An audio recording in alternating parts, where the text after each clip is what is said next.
Senhor presidente, se o momento que o Brasil vive exige reformas, e é isso que dizemos à população, fica impossível justificar por que é que não tratamos da reforma da máquina pública e do custo dessa máquina.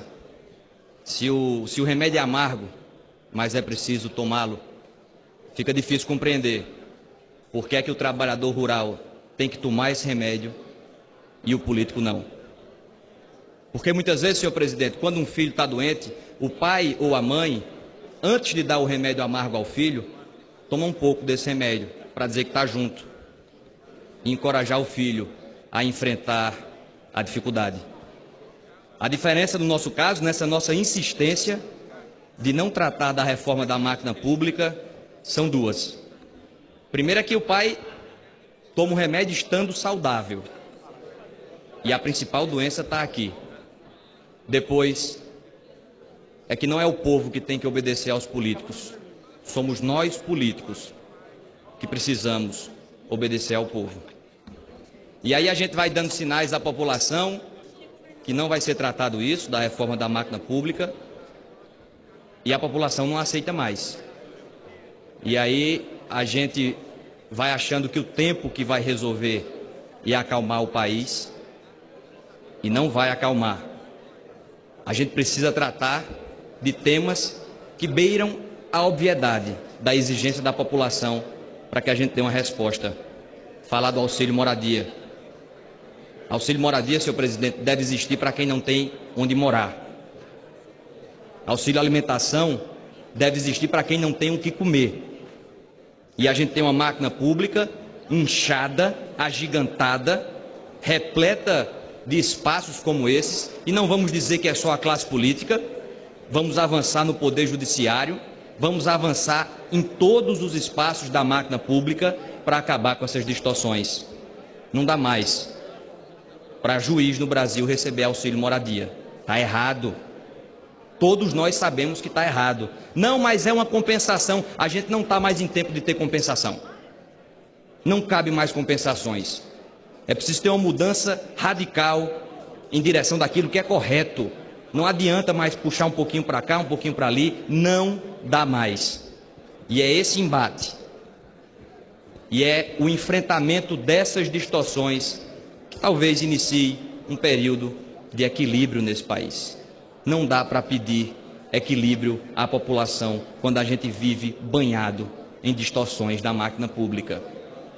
Por isso faço um apelo para que todos nós, aqui não é uma pauta de governo, oposição, todos nós tomemos consciência de que é preciso levantar essa bandeira da reforma da máquina pública. Porque não adianta mais, não venha votar contra a reforma trabalhista, espalhar cartazes dizendo que é contra a reforma trabalhista e ficar calado quando o tema é a reforma da máquina pública e ficar calado quando o tema são os benefícios que a máquina pública hoje entrega. Esse populismo dissimulado, enganador, não cola mais.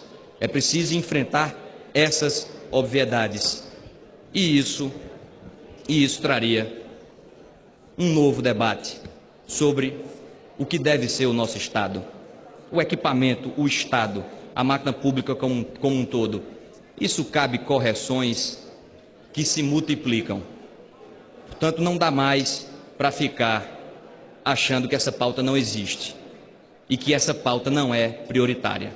Existem vários espaços que nós precisamos enfrentar com requerimento de urgência.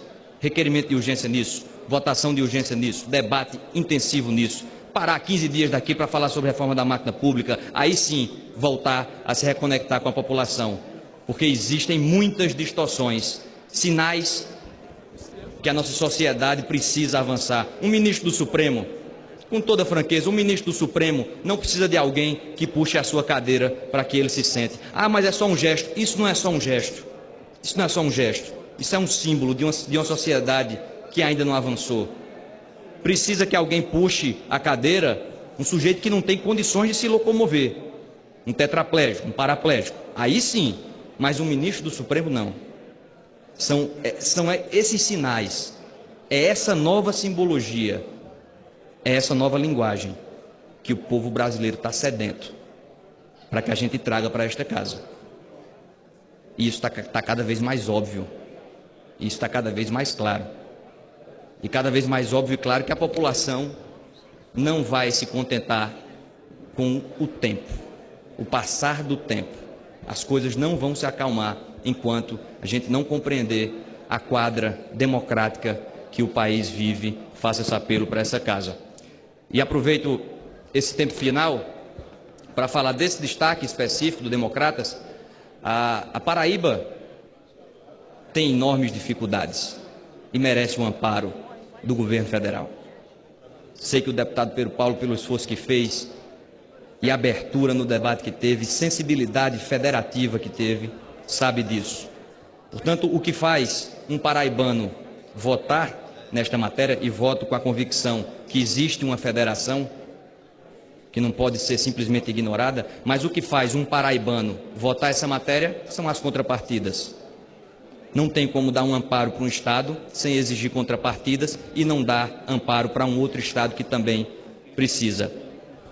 Senhores deputados e senhoras deputadas, essa é uma das contrapartidas mais óbvias que o projeto traz. Você não pode dar uma concessão e ter daquela pessoa que você está ajudando um processo nas costas, pleiteando inclusive o mesmo tema, deputado João Gualberto, pleiteando o mesmo tema. Como é que a gente faz um acordo aqui, estabelece os nossos termos, eu querendo lhe ajudar, e você vai lá na justiça e fica me processando sobre aqueles mesmos termos que a gente está acordando? É dizer, não, tudo bem, a gente está acordando aqui, mas eu vou questionar isso na justiça. E aqui não se trata de uma obrigatoriedade, não é uma imposição para que se desista de ações, não é obrigatoriedade. Um dos nortes desse processo é a faculdade de escolha. É a faculdade que o Estado terá para aderir ou não a esse programa. Portanto, é preciso haver sim contrapartidas e é preciso aprovar esse destaque. O PSDB orienta sim com a convicção que a nossa federação tem outros estados que também precisam desse amparo. E se não houver contrapartidas, não faz sentido aprovar essa matéria.